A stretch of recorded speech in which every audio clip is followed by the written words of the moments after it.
Hello friends, welcome to health eating channel. இன்றைக்கி நம்ம சேனலில் என்ன பார்க்க போகிறோம்னு ஒரு சுவையான மஷ்ரூம் பிரியாணி தாங்க பார்க்க போகிறோம். அதுவும் நம்ம பாரம்பரியமான சீரக சம்பா ரைஸில் செய்ய போகிறேன். இன்றைக்கி குக்கரில் எப்படி அடிப்பிடிக்காமல் குழையாமல் கரெக்டான பக்குவத்தில் செய்கிறது அப்படிங்கிறத பார்க்கலாம் வாங்க. அதுக்கு முன்னாடி ஃபர்ஸ்ட் டைம் நம்ம சேனலில் பார்க்குறீங்கன்னா மறக்காமல் ஹெல்த் ஈட்டிங் சேனலுக்கு சப்ஸ்கிரைப் பண்ணுங்கள். கூடவே பெல் பட்டனையும் கிளிக் பண்ணி ஆளுங்கிறத கிளிக் பண்ணுங்கள். அப்போ தான் நான் போடுற வீடியோஸில் உங்களுக்கு நோட்டிஃபிகேஷனாக டெய்லியும் வரும்.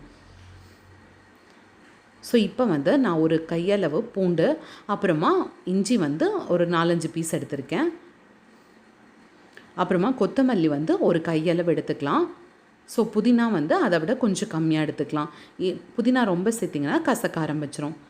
அப்புறமா 3 பச்சை மிளகா எடுத்துக்கலாம். 2 துண்டு சின்ன பட்டை எடுத்திருக்கேன். 3 கிராம்பு எடுத்துக்கலாம். ஸோ இது எல்லாத்தையும் சேர்த்து மிக்சியில் லைட்டாக தண்ணி விட்டு ஒரு பேஸ்ட் மாதிரி ரெடி பண்ணி எடுத்துக்கலாம். ஸோ நம்ம இப்போ பேஸ்ட் ரெடி ஆகிடுச்சு. இப்போ பிரியாணி செய்ய ஸ்டார்ட் பண்ணிடலாம். ஃபர்ஸ்ட்டு குக்கரில் தேவையான அளவு ஆயில் விட்டுக்கலாம். பிரியாணி செய்யும் போது அடிப்பிடிக்காமல் இருக்கிறதுக்கு கொஞ்சம் எக்ஸ்ட்ரா ஆயில் விட்டிங்கன்னா கொஞ்சம் சீக்கிரம் அடிப்பிடியாமல் இருக்கும். இப்போ பிரியாணி ஸ்பைசஸ் எல்லாம் 1 by 1 ஆட் பண்ணிக்கோங்க. நான் ஆல்ரெடி பட்டை கிராம்பெல்லாம் அதில் சேர்த்தங்காட்டி, அரைக்கும் போது சேர்த்தங்காட்டி இதில் நம்ம கம்மியாகவே சேர்த்திக்கலாம். நெக்ஸ்ட்டு நல்லா தின் ஸ்லைசஸாக கட் பண்ண 2 பெரிய வெங்காயத்தை ஆட் பண்ணிக்கோங்க.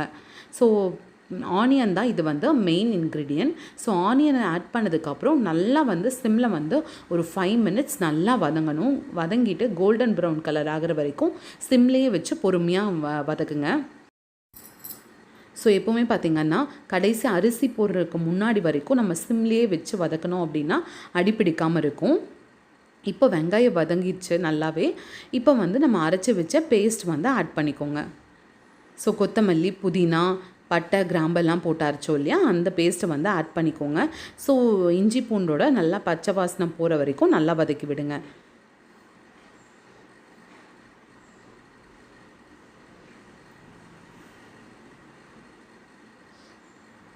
ஸோ நெக்ஸ்ட்டு நம்ம கட் பண்ணி வச்ச 2 தக்காளியை ஆட் பண்ணிக்கோங்க.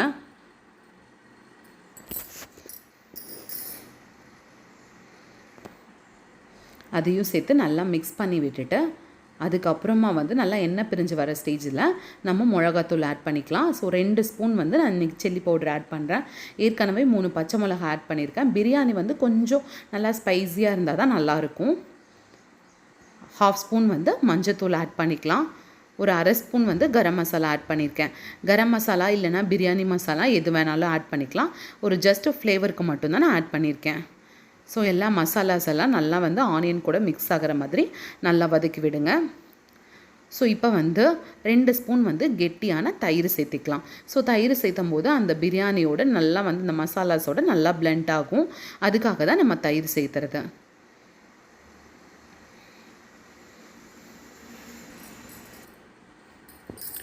ஸோ நல்லா தயிரை மசாலாஸோட நல்லா பிளெண்ட் பண்ணி விடுங்க.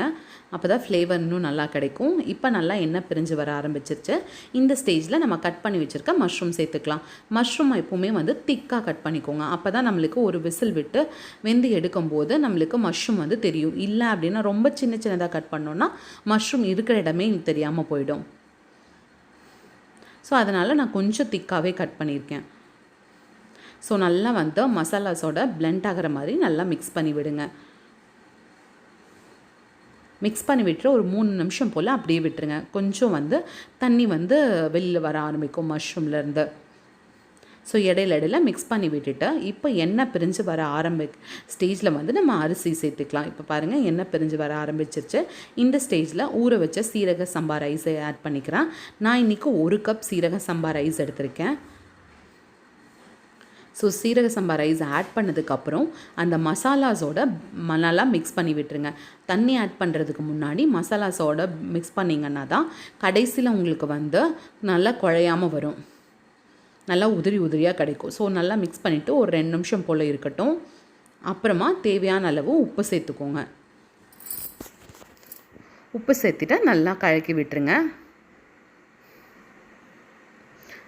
நம்ம இப்போ தண்ணி ஆட் பண்ணிக்கலாம். ஸோ நான் இன்றைக்கி 1 கப் சீரக சம்பா ரைஸ்க்கு 1.5 கப் தண்ணி ஆட் பண்ணிக்கலாம். ஸோ 1 கப் நான் இப்போ ஆட் பண்ணிக்கிறேன். ஆட் பண்ணிட்டு நல்லா மிக்ஸ் பண்ணி பாருங்கள். ஸோ தண்ணி எந்த அளவுக்கு இருக்குதுன்னு சொல்லி பார்த்துட்டு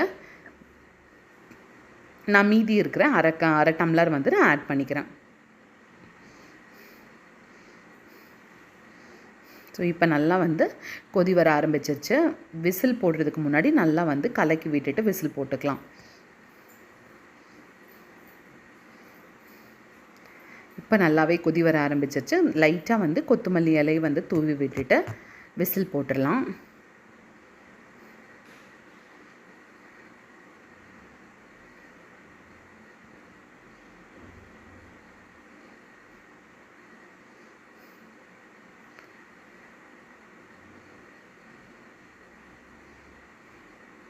நான் இன்றைக்கி ஒரே ஒரு விசில் விட்டு தான் எடுக்க போகிறேன். ஒரு விசில் விட்டிங்கன்னாவே சீரக சம்பா ரைஸ்க்கு வந்து கரெக்டாக இருக்கும்.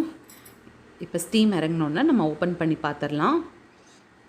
பாருங்கள் எவ்வளோ சூப்பராக ரெடி ஆகிடுச்சுன்னு சொல்லிட்டு, கொலையவே இல்லை, நல்லா வந்து உதிரி உதிரியாக கிடச்சிருக்கு. ஸோ உங்களுக்கு கீ பிடிக்கும்னா இந்த ஸ்டேஜில் ஒரு ஸ்பூன் வந்து கீ கூட ஆட் பண்ணிக்கலாம். ஸோ சூப்பரான சீரக சம்பா பிரியாணி வந்து ரெடி ஆகிடுச்சு.